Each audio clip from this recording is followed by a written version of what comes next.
Hello guys, तो कैसे हैं आप सभी लोग। स्वागत है आपका हमारे यूट्यूब चैनल पर। तो गाइस आज हमारे पास एक ओप्पो का हैंडसेट आया था जिसमें कि फोल्डर की प्रॉब्लम थी।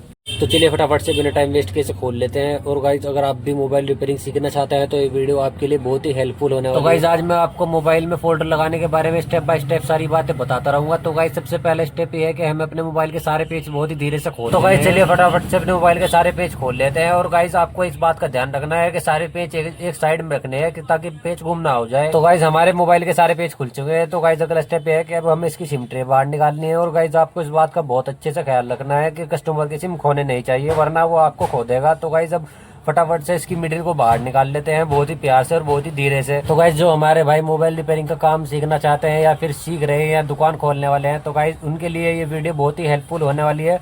तो गाइस हमारे चैनल को सब्सक्राइब कर सकते हैं क्योंकि मैं हमेशा ऐसी वीडियो लाता रहता हूं। तो गाइस अगला स्टेप ये है कि अब जब हमें फोल्डर का कनेक्टर बाहर निकालना है, फिर अब सेकंड स्टेप ये है कि हमें बैटरी का कनेक्टर बाहर निकालना है। चलिए बढ़ते हैं फटाफट से अगले स्टेप की तरफ। अगला स्टेप ये है कि हमें टूटा हुआ फोल्डर बाहर निकाल लेना है। तो गाइस अगर आप चाहो तो हीट करके भी बाहर निकाल सकते हो। तो गाइस चलिए फटाफट से बढ़ते हैं अगले स्टेप की तरफ। तो गाइस अगला स्टेप ये है कि हमें अपने मोबाइल को बहुत ही अच्छे से साफ कर लेना होगा क्योंकि हमारी डिस्प्ले इसी पर बैठेगी। अगर डिस्प्ले अच्छे से नहीं बैठेगी तो कस्टमर बार बार परेशान करेगा। तो गाइस फोल्डर लगाते टाइम आपको सिर्फ एक ही बात का ध्यान रखना है और वो है सफाई। तो गाइस सबसे ज्यादा आपको सफाई का ही ध्यान रखना है। तो चलिए फटाफट से हम इसको थोड़ा सा ब्रश से और क्लीन कर लेते हैं और बढ़ते हैं अगले स्टेप की तरफ। हमें फोल्डर चिपकाने की टूप लगानी है। तो गाइस आपको टूप कुछ इस तरीके से लगानी है कि टूप ज्यादा भी ना हो और टूप कम भी ना हो। तो गाइस अगर टूप कम रह जाएगी तो वो अच्छे से नहीं सेट हो पाएगा। तो लेकिन गाइस अगर टूप ज्यादा हो गई तो ये टूप अंदर डिस्प्ले में चली जाएगी।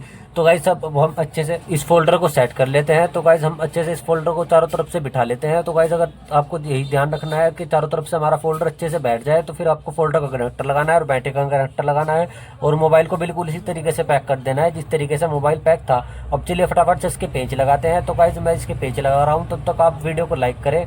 तो गाइस जल्दी से फटाफट से अब ये देखिए हमने इसके सारे पेंच लगा दिए हैं और बढ़ते हैं अगले स्टेप की। अब हमें फटाफट इसका बैक पैनल लगाना है। बैक पैनल लगाने से पहले हम इस पर फोल्डर चिपकाने की टूप लगाएंगे बहुत ही हल्की हल्की सी, फिर आप फटाफट से इस पर बैक पैनल रख देंगे। जैसे ही बैक पैनल रख देंगे फिर हमें इस पर 2-4 रबड़े लगानी है। रबड़ कुछ इस तरीके से लगानी है कि ज्यादा टाइट ना हो, लेकिन अगर रबड़ ज्यादा टाइट हो गई तो डिस्प्ले में व्हाइट कलर का निशान आ जाएगा, फिर कस्टमर आपको परेशान करेगा। तो इसलिए आपको रबड़ बहुत ही हल्की लगानी है और अच्छी तरीके से लगानी है। देखिए गाइस हमारी टच बिल्कुल प्रॉपर्ली काम। तो गाइस देखिए हमारा फोल्डर की फिटिंग कितनी अच्छी आई है। और गाइस अगर आप चाहते हो कि मैं OLED और TFT फोल्डर के बारे में वीडियो बनाऊं तो जल्दी से कमेंट करके फटाफट से बता दीजिए। ये देखिए गाइस आपको अगर ये वीडियो जरा सी भी हेल्पफुल लगी हो तो गाइस प्लीज हमारे चैनल को सब्सक्राइब करें और वीडियो को लाइक